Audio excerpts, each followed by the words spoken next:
Quick lang tayo kasi hanggang 6 lang tayo, guys. Thank you po. So, ayun na nga, guys. From Bulacan, pumunta lang ako ng Trinoma. Kasi malapit na lang dito yung Fisher Mall. At syempre, hindi pa ako kumakain. Kaya kumain muna ako. So, ngayon nandito ako sa Trinoma.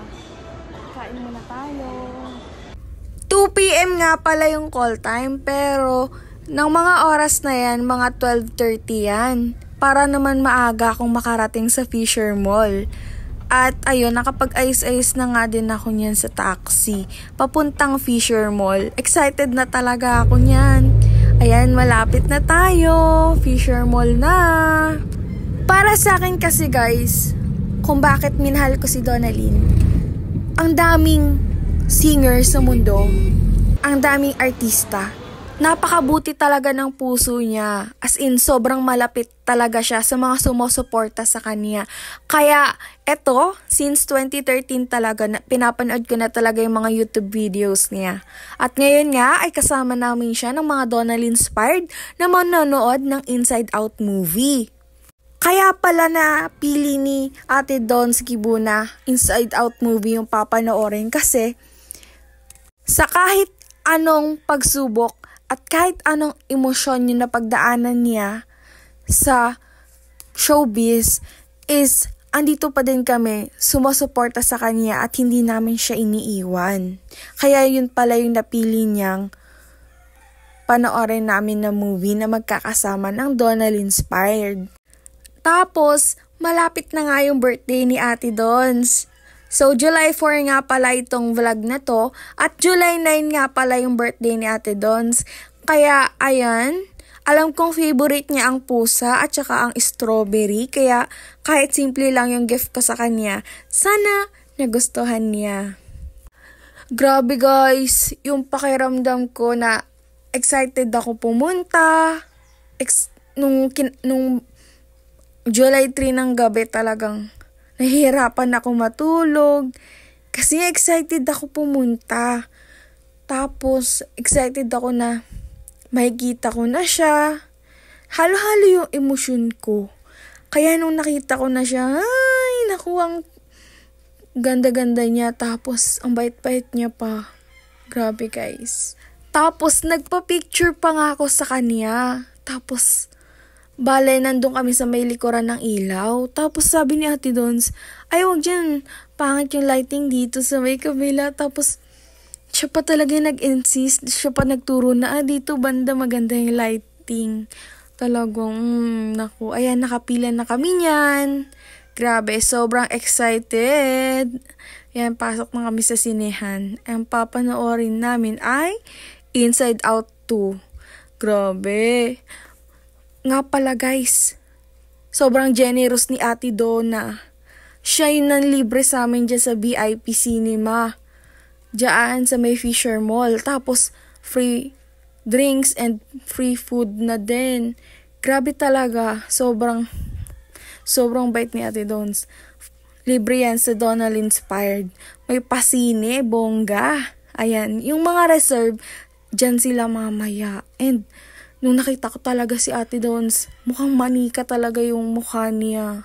Ito nga pala yung second time na nakita ko na siya. Kasi nung first time ko siyang nakita dun sa may SM North, nung may mall show siya dun. And before din kasi, hindi ako marunong mag-commute. Kaya, yun, hindi ako nakakapunta sa mga mall show niya. Pero ngayon, marunong na ako mag-commute. Proud na ako. Proud yarn. Marunong na ako mag-commute. Kaya, talagang pupunta na talaga ako kung nasan siya. And ayan, meron nga silang kumot, tapos reclining chair. Ayan, mamaya pagka nanood na tayo ng movie. At syempre, may mga na-meet din akong bagong friends na Donalyn-inspired. Yan nga pala yung free food natin. Meron tayong hotdog and popcorn and then iced tea. Grabe na talaga si Ate Dons. Free movie na, may free food pa. Grabe. Ayun yung pinanood namin, Inside Out 2. Sobrang thankful talaga ako kasi ito yung second time na na-meet ko si Ate Donna. And since 2013 pa kasi, nung nag-start akong supportahan siya, So, ang kwento nun is, eto na nga.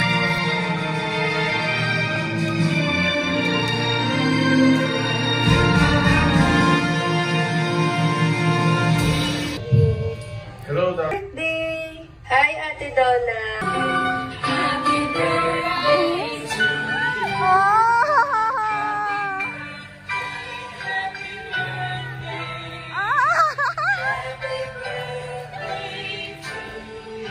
Oh my gosh!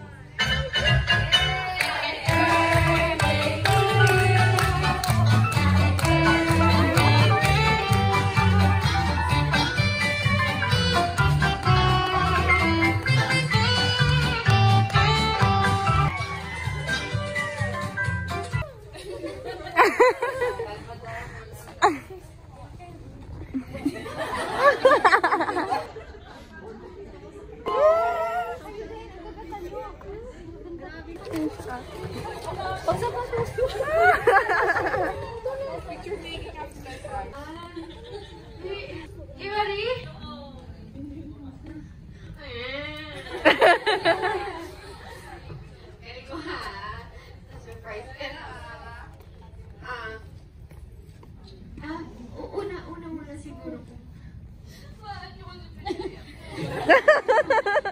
The reason why I chose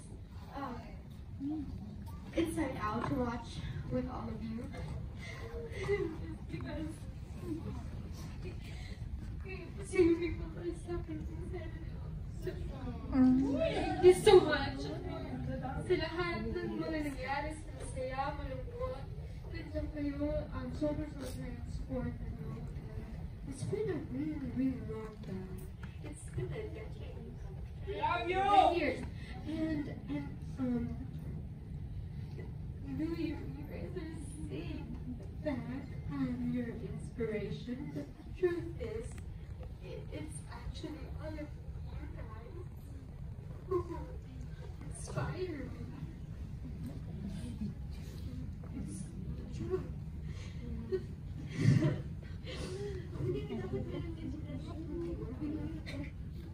Out of everything that's happened, all the good and the bad, and you guys still love me. Thank you so much for loving me inside and out. Thank you. Happy birthday!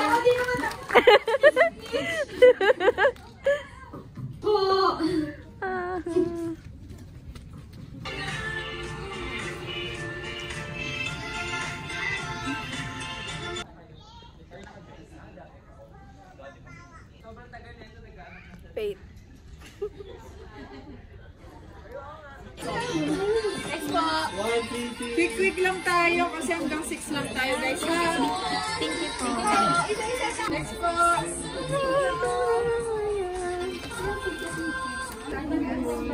Naman ito, post nyo to, tag nyo ako. Baka ako sa likod din.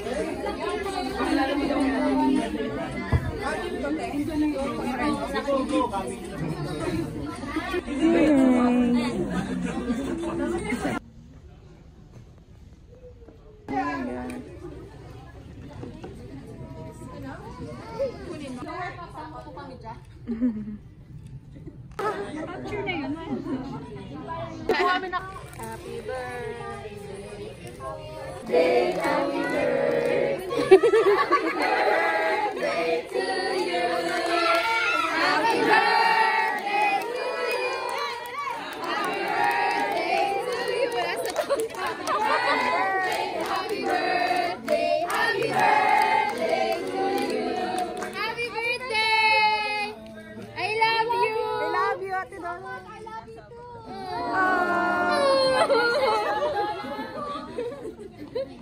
Okay lang at nagsan pa. Thank you.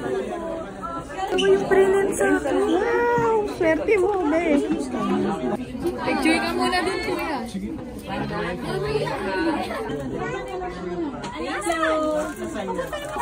Thank you po. Patingin ka na dyan. Thank you! Happy birthday!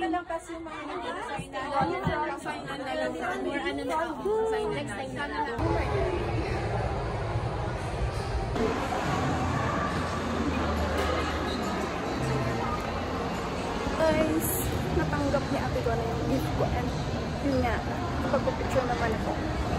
So okay na yun. Kasi nga na ako uuwi. Hello!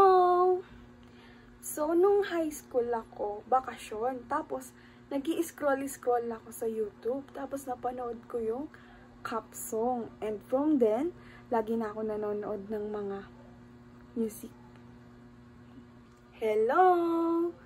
So, nung high school, bakasyon yun. Tapos nanonood ako ng YouTube.